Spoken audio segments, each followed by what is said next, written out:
mbongo te kopusana pene nayo komilengele komibongisa eleki na litomba mokili botola nyonso epi. Shalom, bien-aimés dans le Seigneur, que la grâce et la paix du Seigneur soient avec nous. Le Seigneur nous a accordé la vie, il nous a permis d'être là ensemble pour que nous puissions partager sa parole telle que nous l'avons annoncée hier. Alléluia. Notre message d'aujourd'hui s'intitule « Les témoignages de l'Esprit ». Nous allons parler du baptême du Saint-Esprit. Ce message, c'est ce que, dans le cadre de cet enseignement que nous avons commencé, que nous avons intitulé « Les trois baptêmes chrétiens » et qui a comme sous-titre « Les témoignages des trois ». Nous avons parlé du premier témoignage, du témoignage de l'eau, et ce qui est assimilé au baptême d'eau. Alors aujourd'hui, par la grâce du Seigneur, nous allons parler du témoignage de l'Esprit, qui est assimilé au baptême du Saint-Esprit. Donc nous allons parler du baptême du Saint-Esprit dans son aspect témoignage de l'Esprit. Alors pour nous rafraîchir la mémoire, nous allons relire nos versets de base qui sont 1 Jean chapitre 5, versets 6 à 9 et Matthieu 3, 11. Je lis au nom du Seigneur Jésus-Christ. C'est lui Jésus-Christ qui est venu avec de l'eau et du sang, non avec l'eau seulement, mais avec l'eau et le sang. Et c'est l'Esprit qui rend témoignage parce que l'Esprit est la vérité. Car il y en a trois qui rendent témoignage, l'Esprit, l'eau et le sang. Et les trois sont d'accord. Alléluia. Là, nous allons dans Matthieu chapitre 3, verset 11. Moi, je vous baptise d'eau pour vous amener à la repentance, mais celui qui vient après moi est plus puissant que moi, et je ne suis pas digne de porter ses souliers. Lui, il vous baptisera du Saint-Esprit et de feu. Amen. En lisant ce passage de l'Écriture dans Matthieu 3, verset 11, nous voyons qu'il existe trois baptêmes auxquels les chrétiens doivent prendre part. Il y a le baptême d'eau, le baptême d'esprit et le baptême du feu. Le baptême d'eau est administré par les hommes, les pasteurs comme nous autres, tandis que le baptême du Saint-Esprit et le baptême du feu est administré par Jésus-Christ seul. Tous ces trois baptêmes sont très symboliques, ont une signification dans la vie du chrétien. Et c'est là que nous voyons, dans 1 Jean chapitre 5, la Bible nous dit que Christ est venu, non pas seulement avec de l'eau et le sang, mais il est venu aussi avec, non pas seulement avec de l'eau et l'esprit, mais il est venu aussi avec le sang. Et ces trois-là rendent un même témoignage. Et nous avons expliqué précédemment que l'eau, c'est le baptême d'eau qui symbolise les témoignages de l'eau comme étant les témoignages de nos contemporains, les témoignages de moi-même. Et aujourd'hui, nous allons parler du témoignage de l'Esprit, comme du baptême du Saint-Esprit. Amen. lorsque Jésus-Christ est venu sur terre, lorsqu'il vivait encore sur la terre, à propos du Saint-Esprit, il dit un jour que le Saint-Esprit n'était pas encore descendu sur la terre parce que Christ lui-même étant encore ici sur la terre. Donc je dirais que la première mention du Saint-Esprit dans la bouche, disons dans la bouche des apôtres, est venue dans le livre de Jean au chapitre 7, le verset 39. C'est là où nous voyons, on nous parle d'abord du Saint-Esprit, bien que cela ait été parlé de façon imagée, mais l'explication nous est déjà donnée là-bas. Je lis Jean chapitre 7 au verset 39. Par le Bibouillet, il dit ceci. Il dit cela de l'Esprit que devaient recevoir ceux qui croiraient en lui, car l'Esprit n'était pas encore, parce que Jésus n'avait pas encore été glorifié.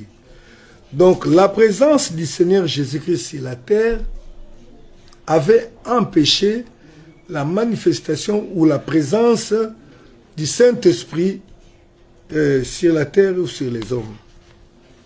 Alors Christ est venu, il a enseigné, mais vers la fin de sa vie, c'est là où Christ a parlé du Saint-Esprit à ses disciples. Et nous pouvons voir dans la Bible, toujours dans l'épître des Jean, c'est à partir du verset du chapitre 14 que le Seigneur commence à parler au sujet du Saint-Esprit à ses disciples. Et premièrement, lorsque Christ a commencé à parler du Saint-Esprit, il leur dit que le Saint-Esprit viendra. Mais ce Saint-Esprit-là, il sera un autre consolateur. Donc quand on parle d'un autre, s'il y avait déjà un, pour parler de l'autre. Un consolateur, le premier consolateur, c'était Jésus-Christ lui-même. Et on dit, il dit, un autre consolateur viendra. Celui-là, il demeurera éternellement avec vous. Jean chapitre 14, verset 16.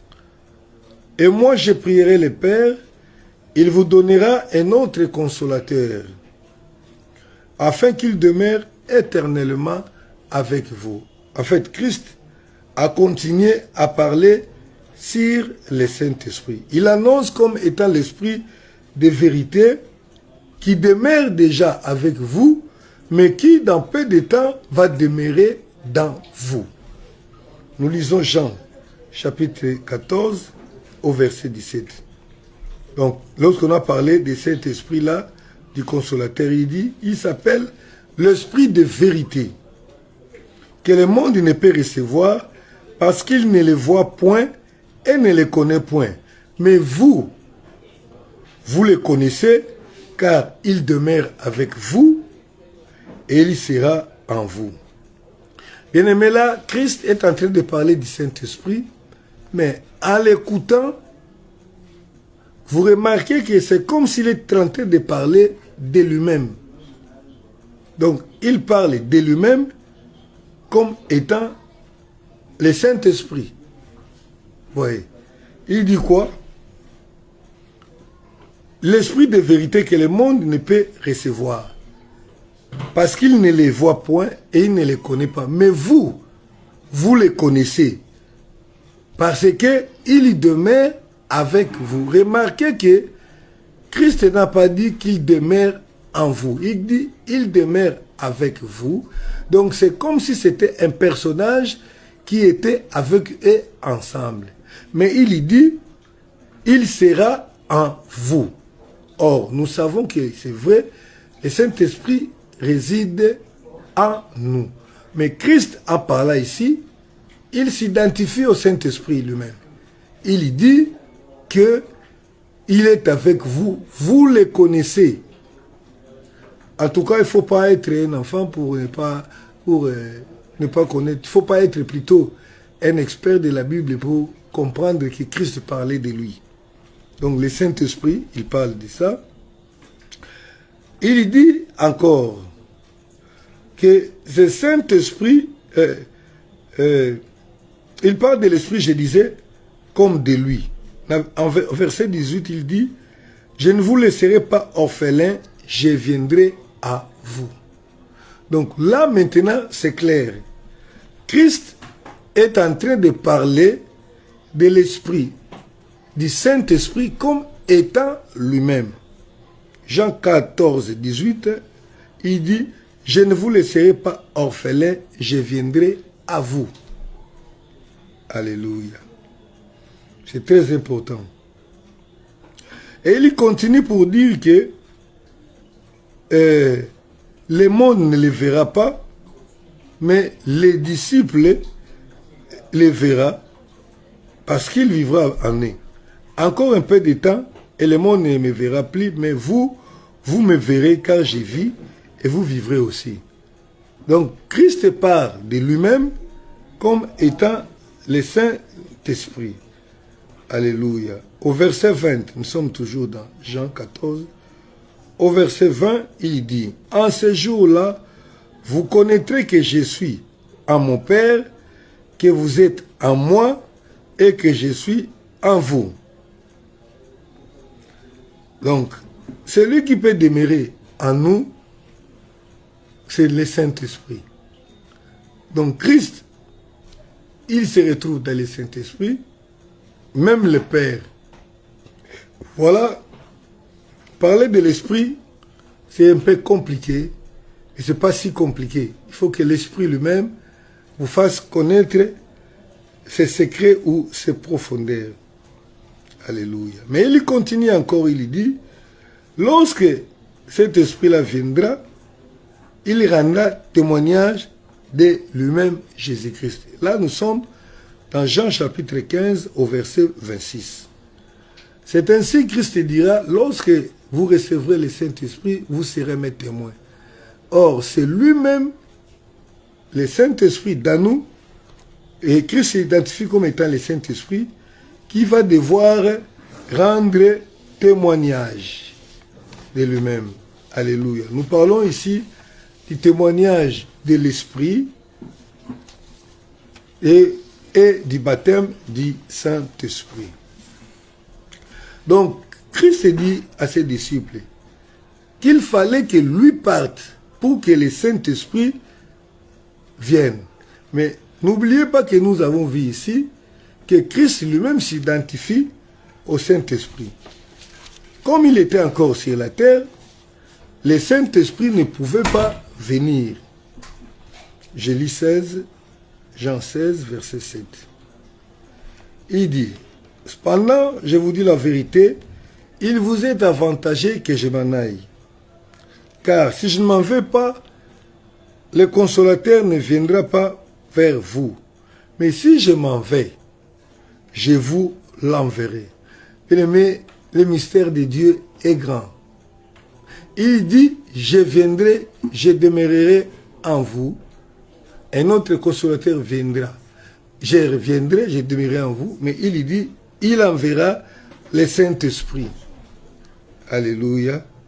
Mais il fallait d'abord que lui-même, le Seigneur Jésus-Christ, puisse s'en aller. Il dit, encore un peu de temps, vous ne me verrez plus, mais encore un peu de temps, vous me verrez. Dans Jean, chapitre 16, verset 7. Alléluia. Toutes ces choses, nous l'avons vu.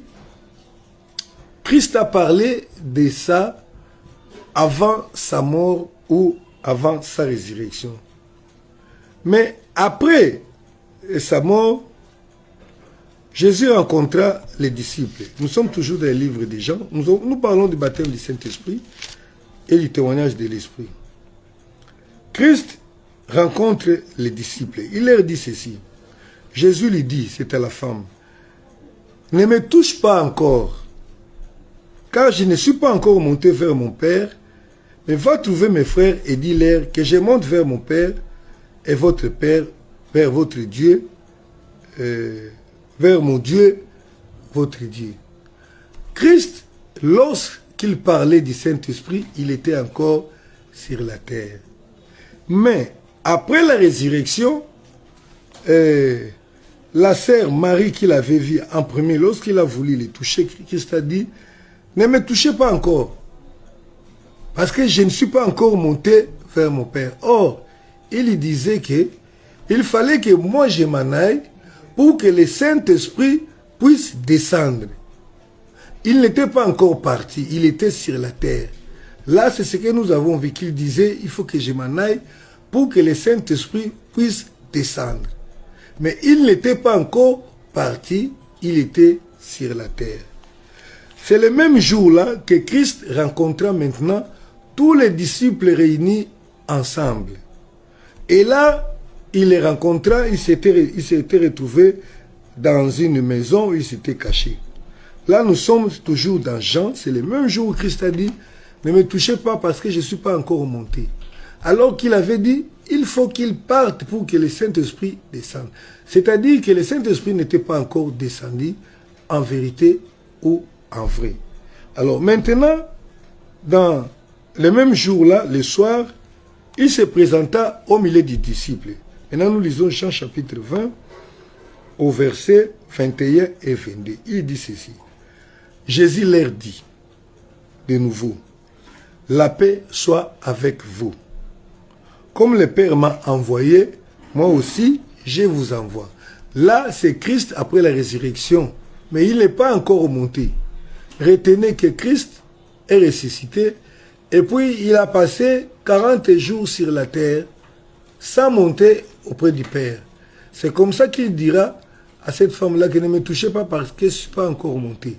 Alors nous attendons qu'il monte pour que le Saint-Esprit vienne. Alors il disait lui-même que si je ne m'en vais pas, le Saint-Esprit ne viendra pas. Maintenant au verset 22, le jour où il les rencontra, il dit, comme le Père m'a envoyé, moi aussi je vous envoie.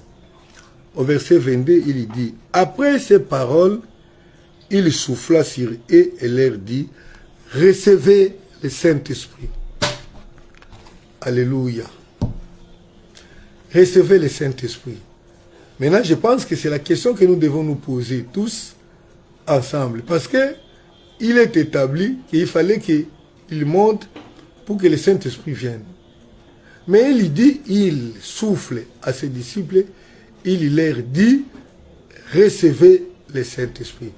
Aujourd'hui, nous voyons beaucoup de gens souffler, essayer, je ne sais pas moi si c'est distribuer le Saint-Esprit auprès des bandits, auprès des fidèles d'histoire comme ça. Cela est impossible, laisse-moi vous dire, parce que la Bible dit, celui qui vous baptisera d'esprit et du feu, c'est Jésus seul. Aucune personne, aucun pasteur n'a le droit de prendre l'esprit qui était en lui et le donner à quelqu'un d'autre, disciple soit-il. Même ceux qui prennent l'exemple d'Élisée et Élie, ce n'est pas que c'est Élie qui a donné l'onction à Élisée, non. Élisée a dit, Élisée a demandé la double portion et le Seigneur, Élie a dit, donc je ne peux pas te rassurer, mais si du moins tu me vois monter au ciel, si le Seigneur t'accorde de me voir monter, c'est que tu vas recevoir, donc le Seigneur te donnera également. Donc ça ne dépendait pas d'Élie. D'ailleurs, ce n'est pas Élie qui a établi Élisée, c'est Dieu. Alléluia. Alors maintenant, Christ dit, il dit, recevez le Saint-Esprit, il souffla sur eux. Alors là, la question que nous devons nous poser honnêtement, c'est, alors, le Saint-Esprit est entré dans les disciples ces jours-là, ou bien comment? Nous allons continuer. Aujourd'hui même, ce matin, à l'église, j'ai eu une discussion avec l'un des prédicateurs de chez nous, de l'église, à ce sujet. Parce que nous avons également parlé de ça à l'église. Parce que certaines personnes estiment que ce n'était pas encore l'esprit qui était entré en eux, mais c'était la puissance de la nouvelle naissance qui était entrée en eux. Déjà disent que Parce que la nouvelle naissance, ce mystère-là s'opère par la puissance du Saint-Esprit. Et les gens disent que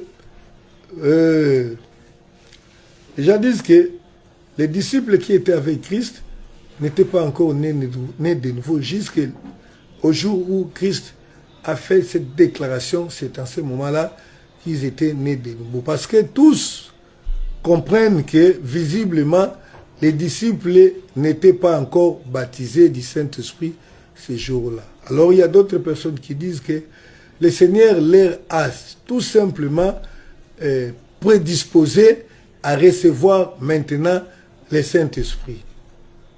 Alléluia. Je ne sais pas qu'est-ce que nous allons dire dans cela. Parce que la réalité, c'est qu'ils n'étaient pas baptisés du Saint-Esprit. Mais je connais une chose. Lorsque nous devenons enfants de Dieu, après avoir reçu le Christ, la Bible dit que lorsque nous croyons, nous sommes devenus enfants de Dieu. Je vais lire Jean chapitre 1er, verset 12. Je peux commencer verset 1er, 11 plutôt. Jean. Elle est venue chez les siens et les siens ne l'ont point reçu. Mais à tous ceux qui l'ont reçu, à ceux qui croient en son nom, elle a donné le pouvoir de devenir enfants de Dieu. Enfants de Dieu, lesquels sont nés non du sang, ni de la volonté de la chair, ni de l'homme, mais de Dieu. Alléluia. Qui sont nés de Dieu, Dieu est un esprit, qui sont nés de l'esprit. Lorsque nous croyons, nous devenons enfants de Dieu, ce n'est pas par la volonté de l'homme, ce n'est pas l'homme qui fait, parce que lorsque nous faisons la première naissance, ce n'est pas la volonté de l'homme, d'un papa et d'une maman. Mais lorsque nous devenons enfants de Dieu, c'est par la volonté de Dieu. Et c'est un mystère. On devient enfant de Dieu, donc on reçoit la nature de Dieu, on reçoit une partie de Dieu, la divinité, cet esprit-là entre dans nous, qui fait de nous enfants de Dieu. Mais enfants de Dieu, avec cet esprit de Dieu-là qui est dans nous, qui fait de nous enfants de Dieu, mais nous ne sommes pas encore parfois baptisés du Saint-Esprit. Mais il se fait qu'il y a certaines personnes qui ont été baptisées du Saint-Esprit avant même de recevoir le baptême de l'eau, comme vous allez le voir là. Nous disons que Christ a soufflé, il a dit recevez le Saint-Esprit, mais la vérité c'est que ces gens-là n'avaient point reçu le Saint-Esprit. Pourquoi? Nous allons voir. Nous continuons Actes chapitre 1er au verset 4 et 5.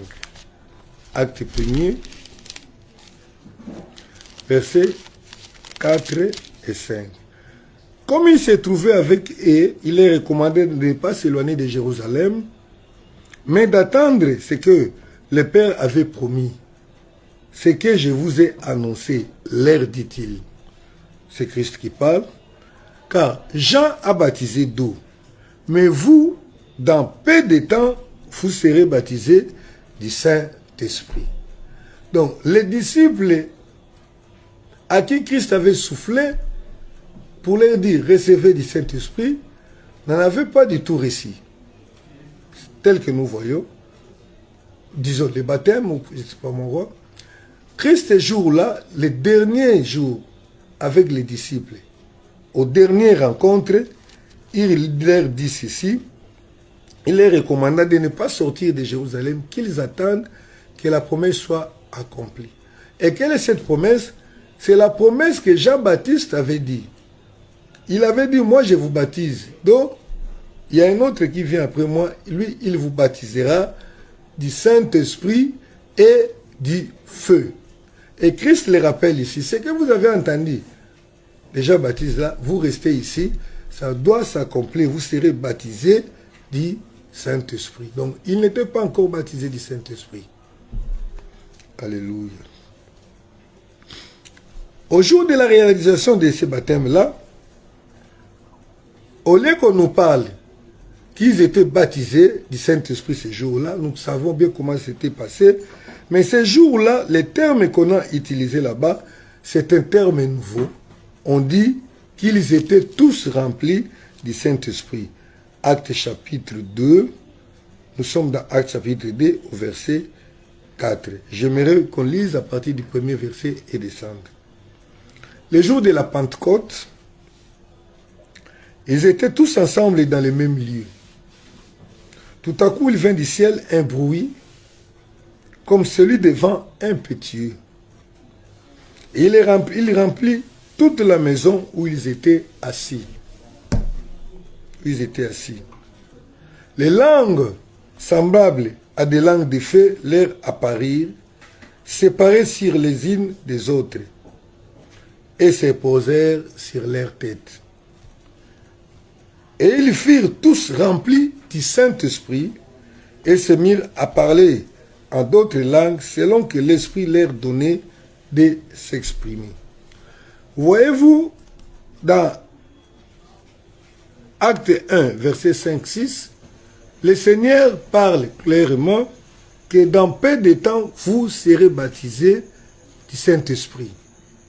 Et lors de l'accomplissement, maintenant, on dit qu'ils furent tous remplis du Saint-Esprit.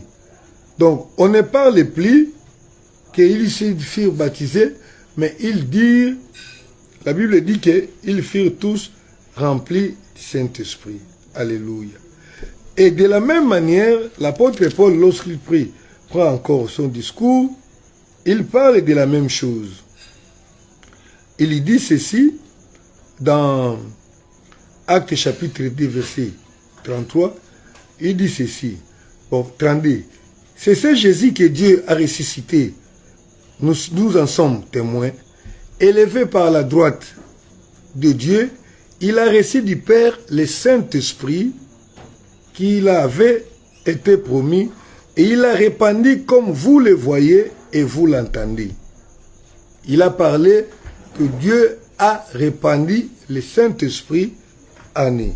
Donc c'est de la même promesse-là qui était qu'ils seront baptisés par Seigneur Jésus-Christ lui-même, ils seront baptisés par l'Esprit. Mais lorsque le baptême est venu, on a commencé à parler d'être remplis du Saint-Esprit. Alléluia. Ils furent remplis du Saint-Esprit. Et ce jour-là, après ce jour-là, Pierre prit la parole, il enseigna et il y eut au moins 3000 convertis. Mais la Bible toujours nous dit qu'ils étaient tous remplis du Saint-Esprit. Alléluia. Après ça, l'Église a commencé à croître. Mais il y a une chose, suivez bien, bien aimé, parce que j'aimerais que nous comprenions quand je vais expliquer ça. Après que les disciples furent remplis du Saint-Esprit au jour de la Pentecôte, la Bible nous montre encore après cela, une autre fois, ils firent encore l'expérience d'être remplis du Saint-Esprit. Donc, de nouveau, après Pentecôte. Acte chapitre 4, verset 8. Acte 4, 8. Alors, Pierre, rempli du Saint-Esprit, leur dit, chef du peuple et ancien d'Israël. Pierre, là, qui était rempli du Saint-Esprit au jour de la Pentecôte, mais ici, c'est après la Pentecôte, après avoir guéri les paralytiques qui se tenaient dans les temples, devant la porte, Pierre, lorsqu'il était devant les Sanhédrins, les conseils des anciens, pour défendre pourquoi il était appelé par le Christ, la Bible nous dit encore que ce jour-là, il fut encore rempli du Saint-Esprit. Et ce n'était pas fini. Nous sommes dans Acte 4, verset 31. Quand ils eurent prié, les lieux où ils étaient assemblés trembla. Ils furent tous remplis du Saint-Esprit et ils annonçaient la parole de Dieu avec assurance. Après que Pierre puisse finir son jugement devant les Sanhédrins, il partit à la rencontre des disciples. Ils prièrent de nouveau La Bible dit que le Seigneur les remplit de nouveau du Saint-Esprit. Alléluia. Nous voyons maintenant, après avoir été baptisés du Saint-Esprit, pour la première fois, lorsque cela est venu, on a parlé qu'ils étaient remplis du Saint-Esprit. Et après ça, ils continuaient à être remplis du Saint-Esprit couramment. Ça revenait, ça revenait, ça revenait. Amen. Ils n'étaient pas les seuls. Il y a plusieurs personnes dont la Bible nous parle qu'ils étaient remplis du Saint-Esprit. Un jour, Étienne, on parle d'Étienne qui était diacre, le frère Étienne était rempli du Saint-Esprit lorsqu'il était en train de parler avec, devant les Sanhédrins qui les jugeaient. J'aimerais que nous comprenions une chose. Maintenant, parce que nous sommes en train de parler du baptême du Saint-Esprit ou du témoignage de l'Esprit. Tel que nous avons vu ici, il fallait que Christ puisse descendre, monter pour que le Saint-Esprit vienne. Et nous avons aussi vu que c'est Christ lui-même qui s'identifie au Saint-Esprit. Nous ne sommes pas là, nous ne sommes pas pour parler de la divinité, mais pour comprendre la complexité de ces choses, des choses de l'Esprit. La première fois que l'Esprit était descendu sur les croyants, pour la première fois, on parle du baptême du Saint-Esprit.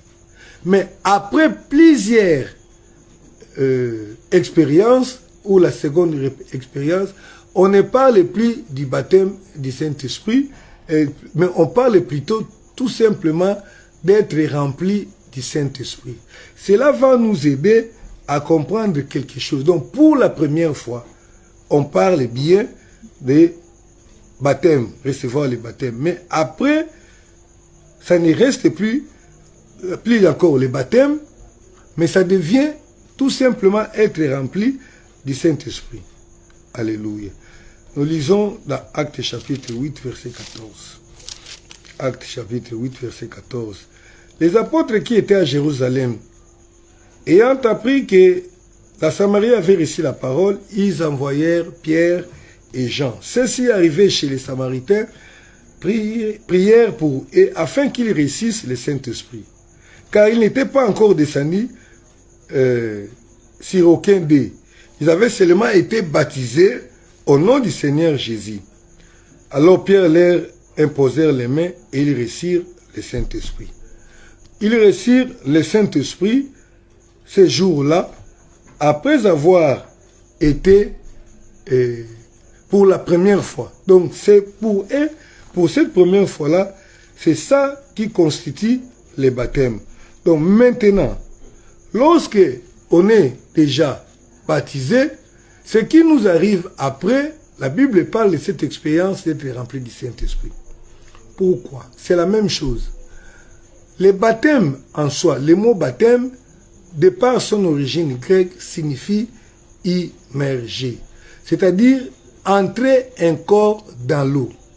C'est ça le symbolisme même du baptême.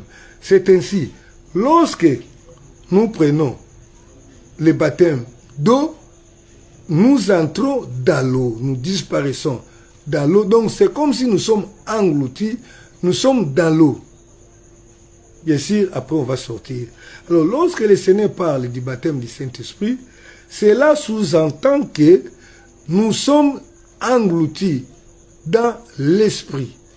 Donc l'Esprit, nous sommes immergés dans cette eau du Saint-Esprit, au point où nous sommes remplis jusqu'à la tête, donc partout, les chevilles, tout, la tête jusqu'aux pieds.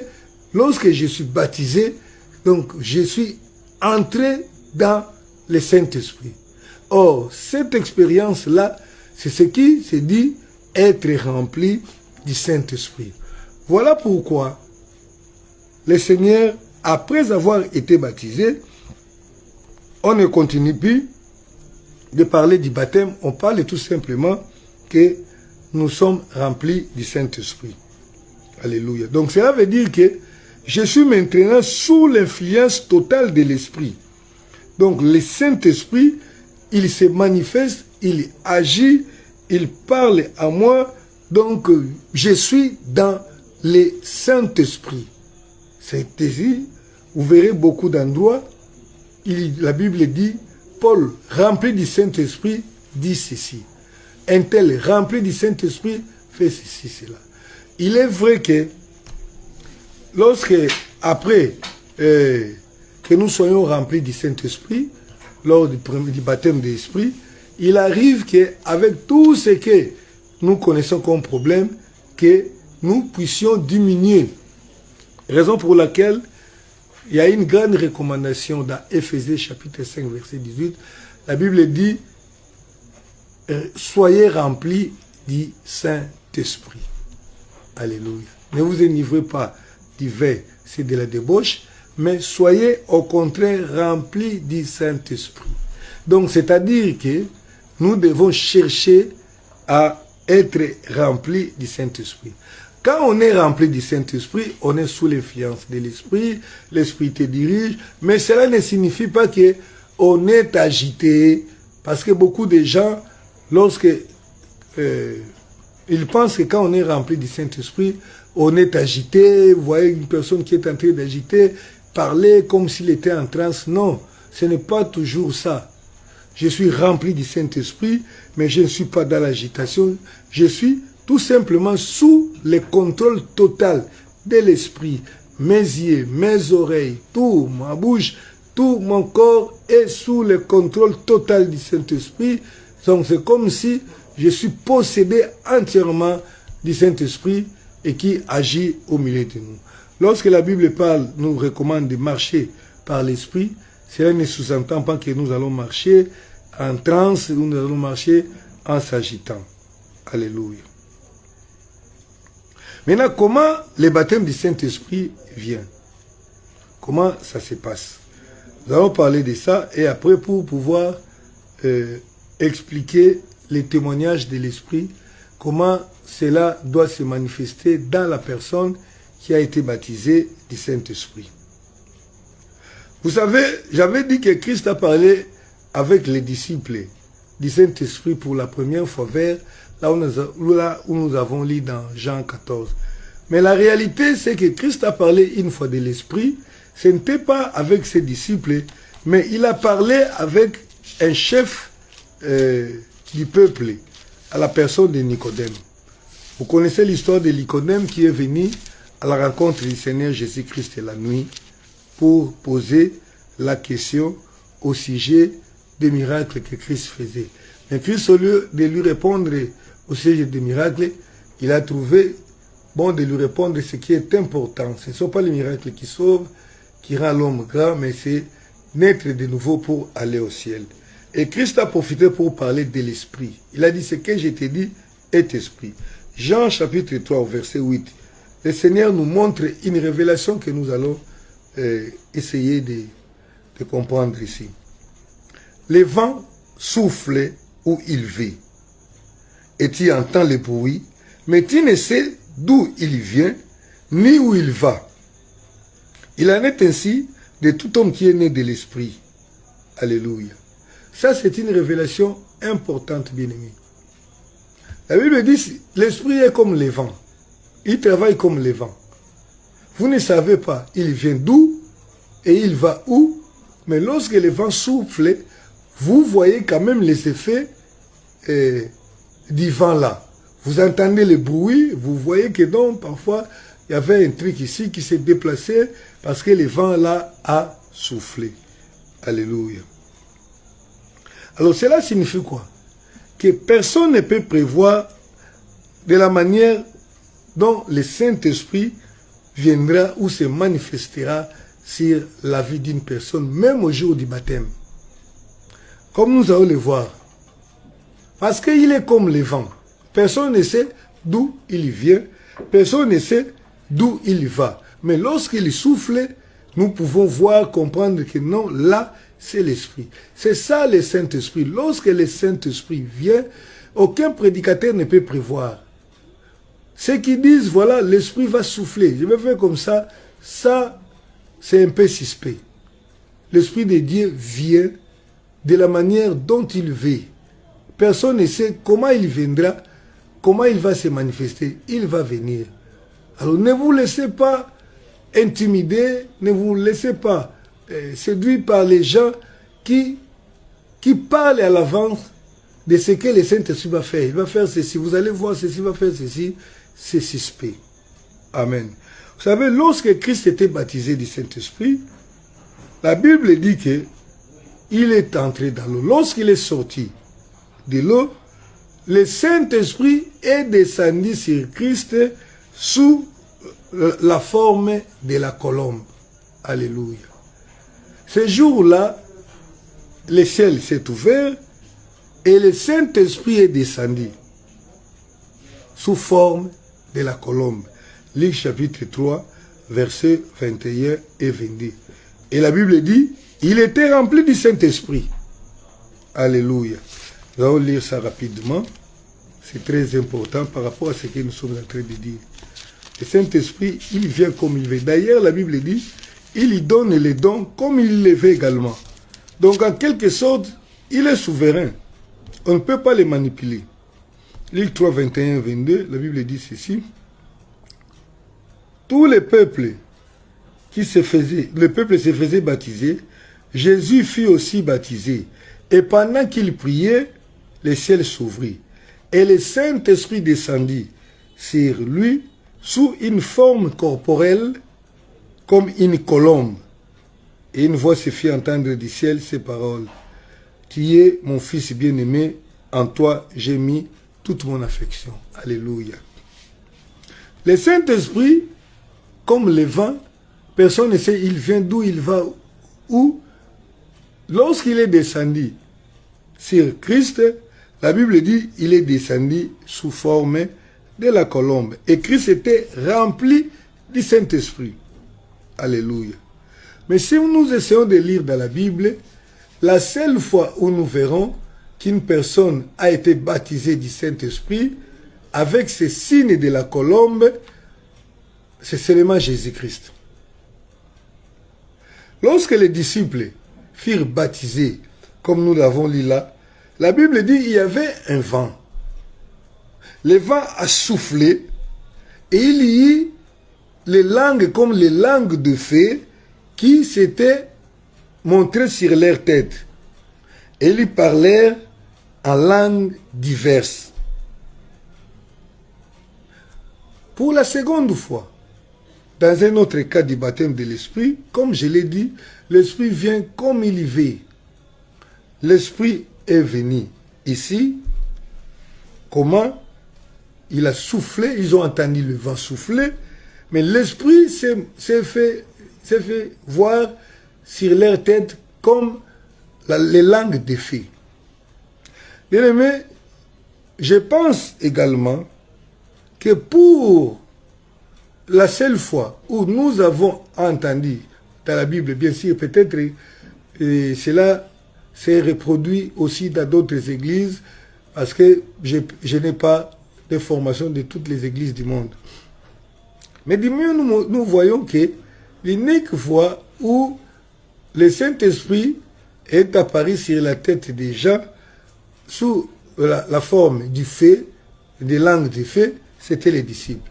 Et ils étaient remplis du Saint-Esprit et ils ont parlé aussi en langue. Alléluia. Et ce n'était pas les langues du ciel, c'était les langues de la terre. Ce n'était pas les langues que nous voyons les gens répéter, Rabashi, Kabbalah, Satan. Mais non, c'était des langues. Parce que la Bible dit ces jours-là, les disciples qui étaient venus adorer, disons les Juifs qui étaient venus adorer, ont entendu les disciples parler dans leur langue. On a entendu des gens parler en grec, en arabe, en langues africaines. Chacun les entendait parler dans sa propre langue. Ils étaient remplis du Saint-Esprit. Alors, il n'y a pas eu de différence entre la personne qui était remplie avec la colombe ou avec les signes du feu. Nous voyons une autre fois où les hommes ont été baptisés du Saint-Esprit, remplis du Saint-Esprit, dans les Actes des Apôtres, chapitre 10, verset 44, peut-être nous n'allons pas tout lire. Qu'est-ce qui s'est passé encore ce jour-là? La Bible montre que Pierre qui avait été invité dans la maison de Corneille par Corneille sur l'instigation des anges et aussi par la vision qu'il avait vue, quand il est venu, il a commencé à parler, à prêcher simplement, mais ce jour-là, le Saint-Esprit est descendu. Mais il n'y avait pas la langue de feu. Vous voyez encore, il n'y avait pas les langues de feu.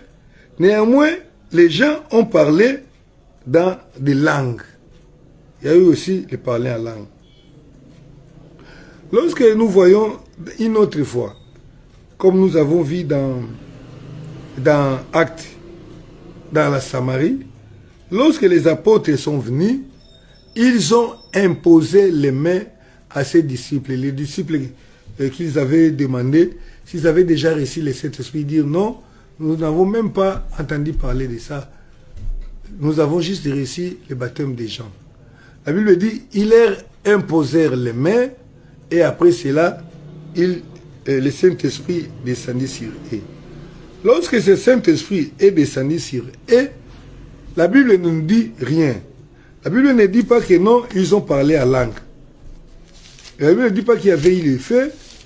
La Bible ne dit pas qu'il y avait eu la colombe. Hein? Acte 8, 14 à 17. Nous ne voyons pas les signes là. Acte 8, 14 à 17. Les apôtres qui étaient à Jérusalem, ayant appris que la Samarie avait reçu la parole de Dieu, y envoyèrent Pierre et Jean. Ceux-ci arrivaient chez les Samaritains, prièrent pour eux afin qu'ils reçussent le Saint-Esprit. Car ils n'avaient pas encore, ils n'étaient pas encore descendus sur eux. Ils avaient seulement été baptisés au nom du Seigneur Jésus. Alors Pierre et Jean leur imposèrent les mains et ils reçurent le Saint-Esprit. Point. Ils reçurent le Saint-Esprit. Vous savez, beaucoup de gens, cette histoire du baptême du Saint-Esprit, en ont fait des doctrines particulières.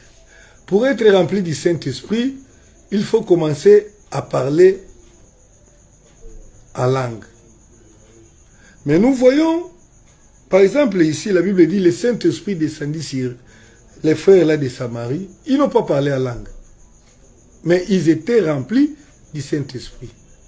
Lorsque Christ, le Saint-Esprit était descendu sur lui, il n'a pas parlé en langue. Dans d'autres personnes, sur d'autres personnes, il y a eu les signes du feu. Tandis que dans d'autres, il n'y en avait pas. Alors maintenant, dire aux gens que pour que nous voyons que tu as été rempli du Saint-Esprit, nous devons te voir parler en langue, ça devient une erreur. Parce que nous ne voyons pas tout le monde être rempli du Saint-Esprit. Même l'apôtre Paul, lorsqu'il fut rempli du Saint-Esprit après sa conversion, il n'y a rien eu de parler en langue, il n'y a même pas eu la langue des feux sur la tête, on n'a même pas vu la colombe. Mais il y a eu autre chose qui s'est passé pour l'apôtre Paul. La Bible dit que il était devenu aveugle lorsqu'il avait vu la gloire du Seigneur. Mais lorsque Ananias est venu prier pour lui, pour l'imposer des mains, quand on a imposé les mains, les écailles sont tombées de ses yeux. Personne ne connaît d'où venaient ces écailles-là, qui étaient tombées sur ses yeux, et il a vu, et le Saint-Esprit était rempli dans lui. Acte chapitre 9, versets 17 à 19. Ananias sortit, et lorsqu'il fut arrivé dans la maison, il imposa les mains à Saul, en disant, « Saul, mon frère, le Seigneur Jésus qui t'est apparu sur les chemins par lesquels tu venais, m'a envoyé pour que tu recouvres la vie et que tu sois rempli du Saint-Esprit. » Au même instant, il tomba de ses yeux comme des écailles, et il recouvra la vie. Il se leva et fut baptisé. Alléluia. Ici, d'ailleurs, pour l'apôtre Paul, le baptême d'eau est venu après. De même pour Corneille. Parce que lorsque quelqu'un reçoit déjà les témoignages de Dieu, c'est que la Bible dit que le témoignage de Dieu est plus grand. Nous n'avons pas le temps de lui refuser de l'eau. Si nous constatons réellement que la manifestation du Saint-Esprit sévit dans lui, il faut tout simplement lui donner les eaux de baptême. Paul fut rempli du Saint-Esprit, il n'a pas parlé en langue. Sinon, avec toute humilité, bien-aimé, je présume, je pense qu'on aurait dit parler, s'il avait parlé en langue ces jours-là. Bien que par après, il avait aussi reçu le don de parler en langue. Mais mettre les signes là en avant comme étant les seuls indices qu'on peut reconnaître qu'une personne est remplie du Saint-Esprit, c'est faux. Parce que par après, on est rempli du Saint-Esprit plusieurs fois. Et lorsqu'on est rempli du Saint-Esprit, parfois Dieu te donne la parole de la sagesse, une révélation, quelque chose qui fait, mais cela ne doit pas toujours être accompagné de quelqu'un qui signe. Alléluia. Alors, lorsque quelqu'un est baptisé du Saint-Esprit, nous parlons du témoignage de l'Esprit. Cela signifie quoi? Cela signifie que Christ a vu que tu es digne et il témoigne que tu lui appartiens. Et la raison pour laquelle, quand il lui appartient, il te donne son sceau sur toi. Et il témoigne que tu es son fils. Alléluia. Lorsque Christ fut baptisé, tel que nous avons vu là, la Bible dit que le ciel s'ouvrit. En ce jour-là, le ciel s'ouvrit et Dieu a parlé. Il n'a pas parlé en d'autres termes, mais il a parlé d'une seule chose. Le témoignage de Dieu, je cherche, c'était Luc, nous avons parlé de Luc 3, 38, non? Non, s'il vous plaît. Luc 3, 21 et 22. Tous les peuples se faisant baptiser, Jésus fut baptisé, et pendant qu'il priait, le ciel s'ouvrit. Et le Saint-Esprit descendit sur lui sous une forme corporelle, comme une colombe. Et une voix fit entendre du ciel, « Tu es mon fils, bien-aimé, en toi j'ai mis toute ma confiance. » Alléluia. Or, la Bible dit que l'Esprit de Dieu témoigne en nous que nous sommes enfants de Dieu. Alléluia. Le témoignage de l'Esprit. Le témoignage de Dieu. Lorsque tu es rempli du Saint-Esprit, Dieu témoigne dans ton cœur d'abord. Il témoigne que toi, tu es son fils. C'est ça le témoignage que Dieu rend de nous. Romains, chapitre 8, versets 15 et 16. Et vous n'avez point reçu un esprit de servitude pour être encore dans la crainte, mais vous avez reçu un esprit d'adoption par lequel nous crions Abba, Père. L'Esprit lui-même rend témoignage à notre esprit que nous sommes enfants de Dieu. Mais il y a certaines personnes qui doutent encore s'ils sont enfants de Dieu ou pas. Mais l'un des signes, c'est le Saint-Esprit. Lorsque tu es baptisé du Saint-Esprit, c'est le Saint-Esprit lui-même qui te dit que tu es enfant de Dieu. Il témoigne que tu es enfant de Dieu. Alléluia. L'un de nous a raconté une histoire. Il dit quelqu'un lui dit qu'il a eu une vision où on lui disait que le diable lui disait que toi là tu n'es pas un enfant de Dieu. Même si tu fais tout ce que tu veux, tu n'iras pas au ciel. Et le pasteur, pour lui répondre, lui dit, voilà, c'est que tu n'es pas rempli du Saint-Esprit. Cherche à être rempli du Saint-Esprit, car quand tu seras rempli, c'est le Saint-Esprit qui te dira que toi, tu es un enfant de Dieu. C'est comme ça que lorsque Christ, la Bible dit, Christ est venu avec l'eau et l'Esprit. Donc, l'Esprit a témoigné ce jour-là. Il a dit, celui-ci est mon fils en qui j'ai mis toute ma confiance. Bien-aimé, Dieu doit témoigner pour nous. Et lorsque Christ témoigne, d'abord dans ton cœur, il va aussi témoigner auprès d'autres personnes pour leur dire, celui-ci est mon fils en qui j'ai mis toute ma confiance. Bien-aimé, c'est comme ça que je suis un enfant de Dieu. Le Seigneur me parle, il me dit, le monsieur que tu vois là, c'est mon serviteur, c'est mon enfant. Il est celui-ci.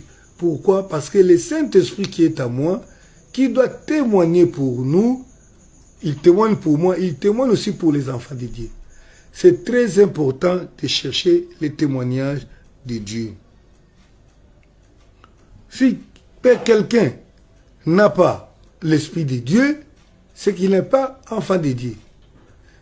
Dieu ne témoignera pas que toi, tu as beaucoup d'argent. Il ne témoignera pas que c'est un serviteur, il est fort comme ça. Le témoignage de Dieu consiste à ce qu'il témoigne que nous sommes ses enfants, nous sommes ses héritiers. Peu importe la vie que nous menons, peu importe la richesse ou la pauvreté qui est sur nous, mais Dieu, lorsqu'il témoigne pour moi, pour une personne, il témoigne que tu es un enfant de Dieu. Et la Bible dit, le témoignage de Dieu est grand. Lorsque Dieu témoigne, même si les hommes témoignent contre toi, Dieu qui est la vérité, il témoigne, il dit que tu es son enfant. Bien-aimé, rassure-toi que tu es réellement un enfant de Dieu. Donc, toute personne qui reçoit le baptême du Saint-Esprit arrive à un niveau où il a été marqué par Dieu et Dieu va commencer à te témoigner auprès de toi, auprès des autres, auprès de toute personne. Moi, je n'ai pas besoin de me recommander auprès des gens. Les gens qui me verront, qui m'entendront parler, ils comprendront que celui-ci est un enfant de Dieu. Si réellement, et ils ont ici l'Esprit de Dieu en eux. Le témoignage de l'Esprit, c'est le témoignage de Dieu. Il est plus grand car personne ne peut manipuler Dieu, personne ne peut corrompre Dieu pour que Dieu fasse un témoignage en sa faveur. Dieu fait le témoignage à ta faveur, lui qui sonde les cœurs et les reins, il voit, il connaît ce que tu es et il témoigne que tu es un enfant de Dieu. Et lorsque le Seigneur témoigne que tu es un enfant de Dieu, c'est déjà bon parce qu'il est écrit que toute l'affaire soit réglée si la déposition de Dieu ou de toi témoin. Lorsque tu deviens l'enfant de Dieu, tu es rempli du Saint-Esprit. Maintenant, c'est à toi de pouvoir garder cet état-là. C'est pourquoi la Bible dit continuellement, soyez remplis du Saint-Esprit, soyez remplis. Et c'est pourquoi nous devons veiller parce que lorsque nous ne sommes plus remplis du Saint-Esprit, il y a lieu que nous ne soyons plus conduits par l'Esprit. Or, tous ces des enfants de Dieu doivent être conduits par l'Esprit de Dieu, doivent parler de la part de Dieu, doivent tout faire par l'Esprit de Dieu. C'est en ces termes-là que le Seigneur sera content et nous serons sauvés. Le gros du problème aujourd'hui, c'est quoi? Avec tout ce que nous traînons comme problème, il nous arrive souvent de pouvoir diminuer, disons, notre état de remplissage. Le témoignage de Dieu, c'est le témoignage de l'Esprit. C'est un témoignage que Dieu lui-même dit, j'ai mis mon sceau. Il nous a scellés pour démontrer que nous lui appartenons et il parle à tout le monde, il témoigne devant tous que nous lui appartenons. Les gens verront des visions, auront des songes, que tu es un enfant de Dieu, que tu as fait ça pour eux. Et alors, cela s'accomplit que Dieu a témoigné pour nous. Alléluia. Voilà, bien-aimés, en quelque sorte, ce que nous avions à dire sur le témoignage de Dieu. À cause du temps, nous sommes obligés d'arrêter ici pour continuer la semaine prochaine. Et plutôt, je ne sais pas la semaine prochaine, même au milieu de la semaine, où nous allons parler maintenant du baptême du feu. Le baptême du feu, le témoignage du sang. Il est très important. J'ai dit que c'est là où je vais m'attarder plus parce que Tous comme nous sommes là, nous avons été, dans la plupart des vrais chrétiens, ont été baptisés d'eau et d'esprit. Mais les baptêmes du feu, les témoignages du sang, parfois ça tarde, parfois cela n'est pas venu, ou bien, car le feu, vous savez que le feu, il est là pour soit brûler, et si tu passes par le témoignage du feu, tu n'es pas brûlé, et là, tu es véritablement vainqueur qui va aller au ciel. Merci bien-aimés, que le Seigneur nous bénisse, qu'il vous bénisse pour le rendez-vous de ce soir. Que le Seigneur continue à vous enseigner. Nous l'avons toujours dit, si vous n'avez pas compris ou vous pensez que nous avons mal parlé quelque chose, alors veuillez nous interpeller par les numéros qui s'affichent là. Sur WhatsApp, nous allons vous répondre. Soyez bénis au nom du Seigneur Jésus-Christ. Amen.